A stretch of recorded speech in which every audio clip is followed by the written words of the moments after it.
चलिए अब सीधे रुक कर लेते हैं बलौदाबाजार का, जहां जिला संवाद कार्यक्रम हरिभूमि INH 24/7 का शुरू हो चुका है। सीधी तस्वीर आपको दिखाते हैं। INH हरिभूमि ये मंच लेकर हर जिले में जा रहा है। आज हम बलौदाबाजार में हैं। मैं चाहूंगा एक बार तालियों से जोरदार, मेरे साथ 4 जनगणमान्य लोग बैठे हुए हैं। मेरे साथ में संजू पटेल जी हैं, राइस मिलर्स हैं। मेरे साथ में नरेश भट्टर जी हैं, कॉलोनी हैं, आप लोगों को घरों में जो है छत देते हैं।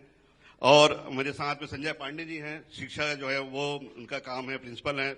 और साथ ही साथ महेंद्र वर्मा जी हैं। सबसे महत्वपूर्ण काम जो करते हैं, कृषक हैं आप, इसलिए सबसे महत्वपूर्ण जो है हिस्सा आप हैं हमारे इससे पूरी उसका। तो मैं चारों से एक बार मुखातिब होना चाहूंगा। सर अपना माइक लीजिए। संजू पटेल, क्या बात है, तो किसान तो ट्रैक्टर तो होना ही होना है। तो सबसे पहले संजू पटेल जी। जी सर। चूंकि बलौदाबाजार की बात कर रहे हैं जी, और राइस मिल से जुड़े हुए हैं आप, सबसे बड़ा अंग है हमारा धान खरीदी और धान का जो है सबसे बड़ा अंग है।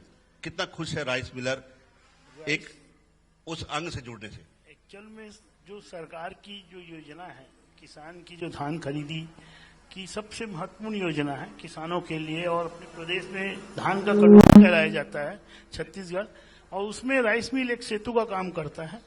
तो अभी थोड़ी सी दिक्कतें हैं राइस मिल में सरकार के साथ, लेकिन अभी हम लोग उनसे बैठ के आपस में करके शायद सरकार अभी बहुत अच्छा मतलब पॉलिसी बना रही है, जिससे कि हम लोग को आगे बहुत अच्छा काम करते हैं। और जो किसान लोग एक एक दाना धान खरीद रहे हैं उसका भी निराकरण राइस मिलर्स करता है। कस्टम मिलिंग को लेकर बार बार बातें आती है। मेरे सामने शैलेश नितिन जी बैठे हुए हैं, उनकी सरकार थी तो बोलते हैं कस्टम मिलिंग हमको ज्यादा मिलता था। अब क्या है मामला? ये कुछ थोड़ा सा कम हुआ है, लेकिन अब सरकार की पॉलिसी है उसमें जो क्या बोले, जिस चीज से आप जुड़े हुए हैं, राइस मिल से जुड़े हुए हैं, उसको लेके एक राइस मिलर्स क्या सोचता है? नहीं, राइस मिलर्स तुलना अगर करे दोनों सरकार की, एक्चुअल में क्या होता है, राइस मिलर्स तो ये चाहता है कि भाई जो सरकार पूरा धान खरीद रही है, जिसको हम पूरा खराब ना हो कहीं, और पूरा निराकरण हो जाए। कहीं कुछ थोड़ी सी समस्या आ रही है, उसके लिए धीरे धीरे मतलब अभी जो एसोसिएशन बनी है वो कैंडिडेट कर रही है, जिससे कि आगे और समस्या ना रहे करके राइस मिलों के साथ। तो अभी जो उठाव को लेके जो आप लोगों ने आंदोलन किया था या जो बातें कही थी कि अब उठाव नहीं हो रहा तो अब हम धान खरीदी बंद कर देंगे, ये क्या मामला था? वो हमारे कुछ मांगे थी जिसको सरकार ने बाद में मान ली, और फिर उसके बाद सबने काम में चालू कर दिया अपना अपना। तो अभी राइस मिलर्स खुश हैं?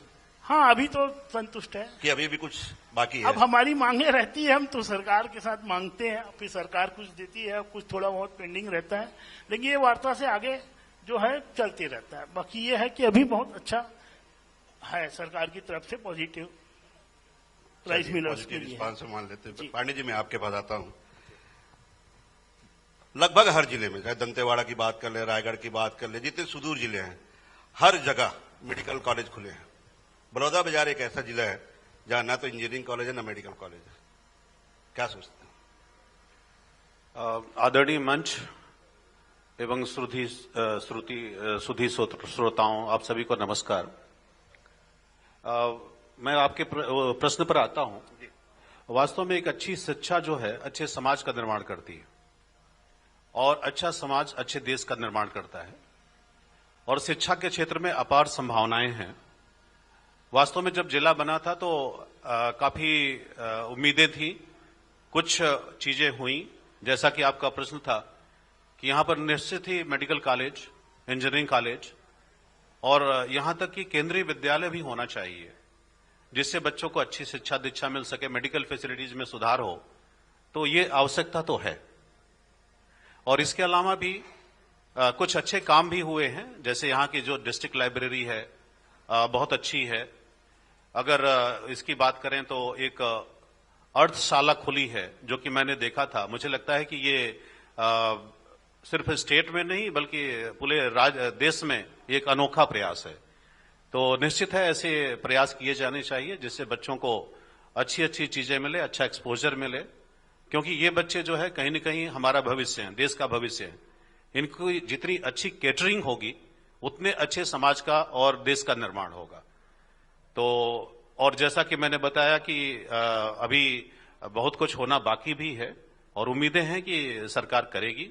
और निश्चित है कुछ मैं भी न्यूज में देखता हूं कि ये शिक्षा के क्षेत्र में ये होना है, वो होना है, तो हम उम्मीद कर रहे हैं कि और भी अच्छा काम होगा। खासतौर पर अगर बलौदा बाजार की बात करें, पांडे जी आप तो इतने अनुभवी हैं, प्रिंसिपल हैं, किन किन चीजों की खास तौर पे आप कमी महसूस करते हैं? बलौदा बाजार की अगर हम बात करें तो असल में कई फैक्टर्स हैं।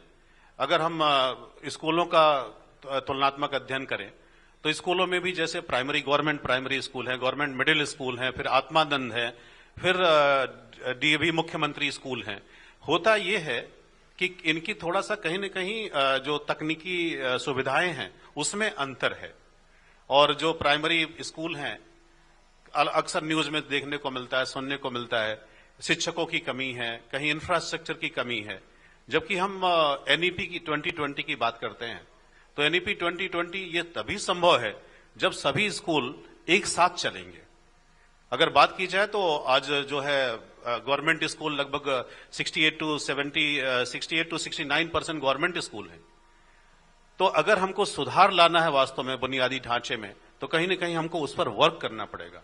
मुझे याद है, मैं भी प्राइमरी स्कूल में पढ़ा हूं, टाट पट्टियां फटी रहती थी, हम लोग घर से बोरा लेके जाते थे। लेकिन उस जमाने में और इस जमाने में बहुत अंतर है। तो अगर हमको वास्तव में एक अच्छे देश का, राष्ट्र का निर्माण करना है तो शिक्षा पर तो ध्यान देना होगा। एक आपने आत्मानंद की बात छेड़ी, तो आत्मानंद को लेकर बहुत सारी बातें होती हैं। प्रमोद जी यहाँ पे बैठे हुए हैं, शैलेश जी बैठे, दोनों पार्टी के लोग बैठे हुए हैं। तो पहले कांग्रेस की सरकार ने आत्मानंद लाए, कहा कि भाई गरीब बच्चे जो है इंग्लिश मीडियम में पढ़ सकेंगे, वो एक बड़ा सपना हो। उसके बाद अब इन स्कूलों को पीएमसी में जो है वो कन्वर्ट किया जा रहा है। दोनों में अगर तुलनात्मक देखें आप एक शिक्षाविद के नाते, क्या तुलनात्मक पाते हैं अंतर? आत्मानंद का कॉन्सेप्ट तो बड़ा अच्छा था, लेकिन इत्तेफाक से मैं भी उसकी कमेटी में था, जो इंटरव्यू कमेटी वगैरह है, मुझे भी मौका मिला। तो उसमें नो डाउट इंटरव्यू तो लिए गए थे, अच्छे शिक्षकों की भर्ती भी हुई थी। और मुझे लगता है कि गवर्नमेंट ने अच्छा प्रयास किया था, अच्छा खर्चा हुआ था। और ये है कि कुछ चीजें थी जैसे प्रतिनियुक्तियां वगैरह कुछ शिक्षकों की, जो कि संभवतः अगर अच्छी तरह से होती तो वो स्कूल और ज्यादा ग्रो करता। फिर भी मैं कहूंगा कि आत्मानंद का कॉन्सेप्ट अच्छा था, डीएवी मुख्यमंत्री का भी कॉन्सेप्ट अच्छा था। लेकिन यह है कि कहीं न कहीं जो उनको हेल्प की जरूरत है, और सिर्फ सरकार से नहीं, इवन मैं तो रिक्वेस्ट करूंगा समाज सेवी संस्थाओं से भी कि उनको हेल्प करना चाहिए। बच्चा चाहे कहीं भी पढ़ रहा हो, गवर्नमेंट स्कूल में पढ़ रहा हो, सरकारी स्कूल में पढ़ रहा हो, आत्मानंद में पढ़ रहा हो, डीएवी मुख्यमंत्री में पढ़ रहा हो, बच्चा तो हमारा है, हमारे देश का है। तो हमको उस बच्चे को पहुंचना चाहिए उस बच्चे तक, और उस बच्चे को हेल्प करना चाहिए। और इसमें नो डाउट समाज सेवी संस्थाएं भी अच्छा योगदान कर सकती हैं। आजकल देखने को मिलता है कि यूथ में भटकाव बहुत है, नशे की आदत आ रही है। इसमें कहीं न कहीं बच्चों को काउंसलिंग की जरूरत है, काउंसलिंग के साथ साथ करियर काउंसलिंग की भी जरूरत है। तो अगर देखा जाए तो वास्तव में शिक्षा के क्षेत्र में तो बहुत कुछ किया जाना है, बाकी है। अरे जी, जब आपने भटकाव की बात कही तो एक मैं थोड़ा सा इन जनरल क्वेश्चन करना चाहता हूँ जी। अक्सर हम तो खैर मीडिया वाले हम लोग भी छापते रहते हैं, हमारे संज्ञान में आता है, आप लोगों के भी उसमें आता होगा, फेल हो गए, अंक कम हो गया, खुदकुशी कर ली, इस तरह की घटनाएं बहुत तेजी से बढ़ी है। डिप्रेशन जिसको हम कह सकते हैं, इसका कारण और निदान? बिल्कुल, ये समस्याएं बढ़ रही हैं क्योंकि जो युवा है, कहीं न कहीं देखा जाए तो जो संस्कार होता था, जो डिसिप्लिन होता था, जो पेशेंस होता था, उसकी कमी देखी जा रही युवाओं में। और इसका कारण मुख्य रूप से यह है कि इनको जो समय मिलना चाहिए परिवार से या बाकी भी जगहों से, शायद वो नहीं मिल रहा है। अगर देखें तो आजकल का जो युवा है रील देखने में व्यस्त है, और वो रील भी कितने देर का होता है, 10 सेकंड का। तो ये कहीं न कहीं कंसंट्रेशन लेवल को इनके डिस्टर्ब कर रहा है। और चूंकि बच्चे जो है थोड़ा सा डिस्टर्ब हैं, एक तो चीज ये होती है कि अक्सर इनका स्क्रीन टाइम बहुत ज्यादा है, मोबाइल लेकर के दिन भर भिड़े रहते हैं, उसमें अलग अलग तरह की चीजें देखते हैं। कुछ चीजें अच्छी होती हैं और नो डाउट कुछ चीजें अच्छी नहीं होती, लेकिन ये सारा चीज देख रहे हैं। तो वो कहीं न कहीं उससे उनको हटाना पड़ेगा, इनकी अच्छी काउंसलिंग करनी पड़ेगी, इनको समझाना पड़ेगा, इनके साथ बैठना पड़ेगा। और अगर ऐसा होता है, इनको ये बताना पड़ेगा कि जीवन में हम हमेशा जीतते नहीं हैं, हमको हारने के लिए भी तैयार रहना चाहिए। हमको अपना बेस्ट एफर्ट देना चाहिए। इसमें जो सिस्टम बदला है प्रणाली का, जो अगर उसका भी क्या पहले जैसे गुरुकुल जैसी व्यवस्था थी, वहां जी। पे बच्चे आपस में बहुत सारी ऐसी एक्टिविटीज कराई जाती थी जिनकी वजह जी, से जी, जी। उनका कॉन्सेंट्रेट बढ़ता और ये शिक्षा से जुड़ी हुई एक्टिविटीज होती थी। बिल्कुल, अब बिल्कुल। जो है केवल एक क्लासेस तक सीमित रह गई है, उसके बाद की आपकी दुनिया अलग हो जाती है। बिल्कुल ऐसा ही है। अगर मैं थोड़ा सा पिछले बात करूं, गुरुकुल जो पद्धति की जिसका आपने जिक्र किया, गुरुकुल पद्धति में बच्चे सिर्फ पढ़ते नहीं थे, पढ़ने के अलावा लड़ते भी थे। लड़ने का मेरा मतलब है कि बच्चे शिक्षा ग्रहण करते थे और उसके बाद शायद आप लोगों ने भी पढ़ा होगा किस्से कहानियों में, वो भिक्षाटन के लिए जाते थे, भिक्षा मांगते थे। तो एक तरह से उनके में स्किल डेवलप होती थी, किस तरह से बात करना है, क्या करना है, और उसमें समाज का भी योगदान होता था। उसमें सिर्फ गुरुकुल का योगदान नहीं बल्कि समाज का भी योगदान होता था। और इस तरह से बच्चे जो है शिक्षा ग्रहण करते थे और उनको अलग अलग शिक्षाएं दी जाती थी। जैसे हम भगवान राम की बात करें, भगवान कृष्ण की बात करें, ऐसा नहीं था कि वो असमर्थ थे, ये तो राजा के पुत्र थे। ये लोग चाहते तो घर में कितने सारे टीचर्स को बुला करके शिक्षा ग्रहण कर सकते थे। लेकिन आज तक कहीं ना कहीं थोड़ा सा ये भी गड़बड़ी है कि हर पालक अपने बच्चों को ऊपर लेवल पर ले जाना चाहता है, जबकि जो स्टूडेंट्स लाइफ है रफ टफ होनी चाहिए। इनको क्या है कि हम फ्यूचर के चैलेंजेस के लिए तैयार कर रहे हैं, तो इनको लेविश लाइफ अगर हम देंगे, अभी जैसे मोबाइल की बात हो रही थी, इसकी बात हो रही थी, आखिर मोबाइल देता कौन है? नो डाउट पेरेंट देते हैं। तो इसमें पेरेंट्स को भी ये चीज को समझना होगा कि जितनी रिक्वायरमेंट है बच्चों को उतना ही दिया जाए। अगर बच्चों को ज्यादा दिया जाएगा तो बच्चा सोचेगा कि अब तो हमें कोई कमी नहीं है जीवन में, आगे क्यों बढ़ेगा। लेकिन सर पेरेंट्स देते हैं ठीक है, लेकिन आप लोग ऑनलाइन क्लास लेते हैं तभी तो पेरेंट्स को लेना पड़ता है। जी जी जी, मैं मानता हूं चूंकि कोरोना के समय थोड़ी समस्याएं थी, आप भी शायद शिक्षा के क्षेत्र से आते हैं। हम लोग नहीं चाहते थे कि वो वर्ष 0 हो जाए, हम ये चाहते थे कि बच्चों का सुधार हो। अब देखिए जैसे चाकू है, चाकू से अगर उसका ठीक प्रयोग करेंगे तो अच्छी अच्छी चीजें बनती हैं, अगर ठीक प्रयोग नहीं करते तो हाथ ही कट जाता है। तो इसका मतलब क्या है कि चाकू नहीं बनाना चाहिए? नहीं, चाकू बनाना चाहिए, उसका प्रयोग कैसे करना है ये उनको सिखाना चाहिए। बिल्कुल। तो ये दो मूल वजह जो है वो कम से कम निकल के आई। भट्टर जी मैं आपके पास आता हूं। आप लोग पहले कॉलोनी बनाते थे अलग अलग तरीके की, अब तो पीएम आवास योजना आ गई है। पीएम आवास को लेके कुछ कॉलोनाइजर का जो कॉन्सेप्ट बदला है क्या, कि पीएम आवास में जो है वो दे रहे तो हमको जो है दूसरे तरीके से बनाने चाहिए, कुछ आप लोगों का कॉन्सेप्ट बदला क्या उसको लेके? नहीं, ऐसा तो कुछ नहीं है। हेलो जी। ऐसा तो कुछ नहीं है, और सामान्यतः वही सब चल रहा है जो चल रहा था। पीएम आवास से लोगों को कुछ योजनाओं का फायदा मिल रहा है, जो उस तबके के लोग हैं उनको मिल रहा है। बाकी आपके जो क्राइटेरिया वाले हैं वो तो अभी भी आप लोगों के मालामाल कर रहे हैं। अभी भी मालामाल नहीं, सब हम तो हिसाब से ही बेचते हैं और हिसाब से ही लोग लेते हैं। बाजार के लोग तो हिसाब यही से- कहते हैं कॉलोनाइजर बाजार के लूट हिसाब रहे से चीजें बिकती है, ऐसा नहीं बिकती कोई भी। जी। कोई भी इतना सहज सरल अपने आप को लुटवाता नहीं है। अगर आप तुलना करें, आप तो भाई आपने कम से कम 2 से 3 जनरेशन देखा है, जी हाँ, उस जनरेशन में और इस जनरेशन में जो सोर्स ऑफ इनकम है या फिर जो ग्रोथ कह लें, पर कैपिटा इनकम कह लें, बढ़ी है कम हुई है? बढ़ी है, बढ़ी है। निश्चित- क्योंकि उसका अंदाजा सबसे ज्यादा आपको लगता होगा कि भाई नहीं, जो नहीं, आपको निश्चित जिस रूप से तरह बढ़ी है। से लोगों की परचेस कैपेसिटी बढ़ी है, उनकी खरीदने की क्षमता बढ़ी है, विचार बदले हैं, लोगों का रहन सहन बदला है। आप तो सीमेंट के हब में बैठे हैं, सस्ता देते जी होंगे। बिल्कुल, सीमेंट के हम में बैठे हैं। हम लोग तो बड़ौदा बाजार वाले खुशकिस्मत हैं, इतने अच्छी जगह में बैठे हैं। यहाँ पे 3 धर्म के लोग यहाँ पे हैं, उनके धाम है यहाँ पे जो पूरे विश्व में प्रसिद्ध है। जी तो भट्टर जी मैं इसमें एक सवाल इसी से जुड़ते हुए करना चाहता हूँ। भाई कई ऐसी योजनाएं हैं जैसे कि पांडे जी जिक्र कर रहे थे भाई कि समाज सेवी जो संस्थाएं हैं अगर वो भी विकास कार्य में सहभागी बने, PPP का जो कॉन्सेप्ट लाई थी पब्लिक प्राइवेटाइजेशन का, पार्टनरशिप का, उसमें आप लोग भी सहभागी बनते? बिल्कुल बनेंगे, क्यों नहीं बनेंगे। ऐसी सरकारी कोई योजना जिसमें आप लोगों ने भी इसमें बढ़ के हिस्सा लिया हो? बिल्कुल शामिल होना चाहेंगे। नहीं, अभी तक किसी शामिल हुए हैं आप लोग? नहीं, अभी तक तो ऐसा नहीं है, लेकिन अगर ऐसा भाई जैसे कुछ- मेडिकल कॉलेज, इंजीनियरिंग कॉलेज की यहाँ पे कमी बता रहे हैं, हाँ, हाँ। तो अगर आप लोग सरकार को अपनी तरफ से प्रस्ताव दें कि साहब आप पीपी मॉडल में अगर लाएं, हम भी उसमें जो है सहभागी होकर जुड़ना चाहेंगे, कम से कम हमारे क्षेत्र के बच्चों को मेडिकल की, इंजीनियरिंग की नहीं। पढ़ाई तो मिले। ये बात ठीक है, लेकिन हम लोग अपनी तरफ से नहीं दे सकते ना ऐसा प्रस्ताव।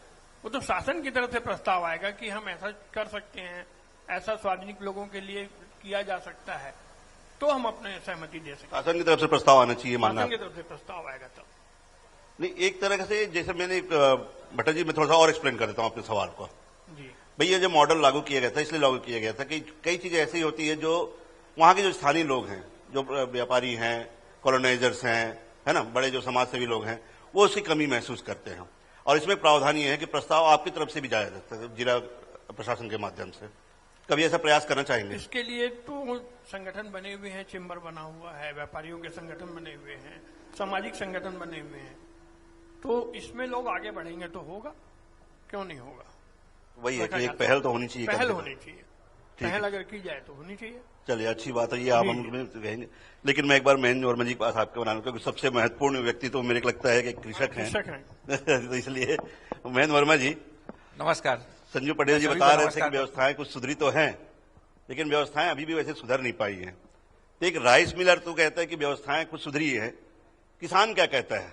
पिछले 2 साल में व्यवस्थाएं कितनी सुधरी है या खराब हो गई है? और पहले से खराब हुई है ऐसा नहीं कह सकता, लेकिन उतना सुधरी भी नहीं है कि किसान संतुष्ट हो।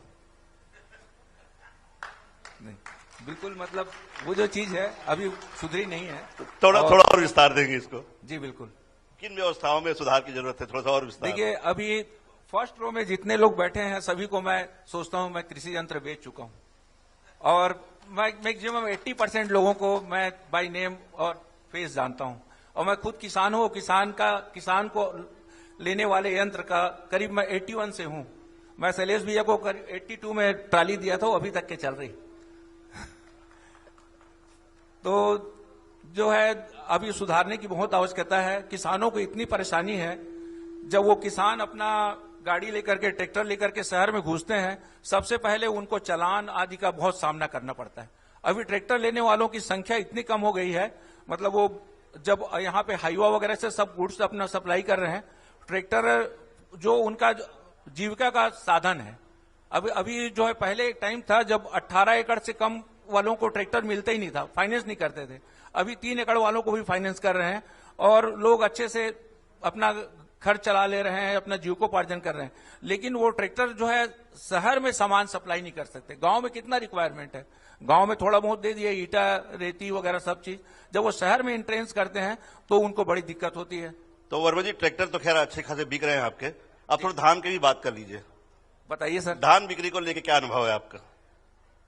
इस साल परेशानी तो हुई है, अब मैं ज्यादा उसको नहीं बोल सकता, लेकिन क्यों नहीं बोल सकती है? मंच ही इसीलिए है। जी जी, ये मंच ही इसीलिए ताकि आप खुल के बोले। हाँ बिल्कुल। ये बातें सरकार तक पहुंचे, ये बातें जिम्मेदारों तक पहुंचे, इसलिए मंच लगाया गया है। खुल के बोलिए। उसमें बहुत सारे सुधार करने की आवश्यकता है। इतने परेशान हुए हैं धान बेचने के नाम से लोग, वो पंजीयन में कभी उनका अपना सिस्टम फेल है, तो कभी वो है, इसकी वजह से। और जो पहले 2 साल पहले अगर वो सुचारूपूर्ण ढंग से चल रहा था, वो इस लास्ट ईयर से भी इस साल ज्यादा परेशानी हुई। उन्हीं परेशानियों को जानना चाहते जी जी। संजू पटेल जी का सहयोग मिलता है कि इनके धान लेते हैं कि नहीं? आजकल बोल रहे राइस मिलर लोग कटौती कर रहे हैं, राइस मिलर लोग धान लेने में कटौती कर रहे हैं, तो संजू पटेल जी उनका सहयोग मिलता है पूरा कि आधा ही मिल रहा है? सहयोग मिलता है सर, वैसा कोई नहीं है, पटेल जी का भी सहयोग मिलता है, लेकिन और थोड़ा सा किसानों को सिर्फ 2500 से 3100 कर देने से ही सब सुविधा नहीं हो गई है। यहाँ पे अन्य चीजों की भी सुविधाएं मिले तभी किसान ऊपर आ सकते हैं। बता दें कि टोकन खेलने में काफी समय बर्बाद हुआ है। जी, तो बताइए टोकन के बारे में भी। देखिए सर, मैं जो बताया हूं, मतलब एक शब्द वो आपके लिए काफी है। नहीं, रकबा नहीं घटेगा, आप बोल सकते हैं, आपका कोई रकबा नहीं घटेगा। नहीं, रकबा नहीं घटेगा, रकबा की बिल्कुल मैं रकबा की बात ही नहीं करूंगा, लेकिन वो तो सर्वविदित है, आप लोग डेली छापे हैं कि जो है अगर एक किसान का 3 जगह पे जमीन है तो वो एक ही जगह पंजीयन हुआ है, दूसरे जगह पंजीयन कराने में उनको बहुत तकलीफ हुई है, और वो हुआ ही नहीं। जैसे मैं अगर बोलूं मेरा एक सेजबहार में भी खेती है और मेरे गांव घोटिया में है, तो सेजबहार की खेती का पंजीयन नहीं हो पाया, तो उस पंजीयन में तो बहुत तकलीफ हुई है। जिन किसानों के 2 जगह खाते हैं, 2 जगह जमीन है, वो पंजीयन कराने में बहुत असमर्थ रहे हैं। तो ये परेशानी। लेकिन अगर व्यवस्थाओं की बात करें जी, कुछ सुधार हुआ है? ऐसा लगता है कि पहले से और बिगड़ा है? हाँ, व्यवस्थाओं में सुधार हुआ है। जैसे कि अभी यहाँ पर सर डिस्ट्रिक्ट बनने से बहुत सारे जो रायपुर में सारे कार्यालय जो है डिस्ट्रिक्ट हेड पे यहाँ आ चुके हैं जी। और एक और है सर, अगर मैं आप व्यवस्थाओं को बोलेंगे तो ऐसे यहाँ पे बोलना चाहिए कि नहीं? नहीं, बिल्कुल बोलना चाहिए। जैसे ये मंच उसी लिए है, बोलने के लिए। शैलेश जी, आपको देखो, आपका समर्थन उधर है, बैठा हुआ है। बोलिए बोलिए, आप खुल के बोलिए। नहीं मैं बोलूंगा, सारे अपने लोग हैं जी। किसानों को 10 लाख रुपए में 10 लाख का सामान खरीदने पर 1 लाख रुपए जमा करेंगे 10% तो 9 लाख रुपए की सब्सिडी थी। वो पर्टिकुलर क्षेत्रों में बढ़ जाता है। जैसे मैं अगर बोलूं, अभी है अगले वाले जो सरकार थी वो आप देखेंगे वो दुर्ग, नांदगांव, कवर्धा, चूंकि कृषि मंत्री जी उसी क्षेत्र के थे तो वहां पे सब्सिडी का बेनिफिट मिला। बलौदा बाजार के लोगों को या आसपास के लोगों को सब्सिडी का उतना बेनिफिट नहीं मिल पाता है। वो सभी के लिए बराबर होनी चाहिए, ये मैं मांग करूंगा। बिल्कुल, बहुत सारी अच्छी जो है मुद्दे वो निकल के आए। भट्टर जी, आप कुछ कहना चाह रहे थे इस मुद्दे पे, आपकी इच्छा थी कुछ कहने की। आपने राइस मिलर्स के बारे में कहा कि वो धान का सहयोग करते नहीं करते हैं, तो मेरी भी राइस मिल है जी। राइस एक्चुअल में किसान धान सोसाइटी को देता है, मार्केट को देता है, फिर मार्केट के माध्यम से राइस मिलों को मिलता है।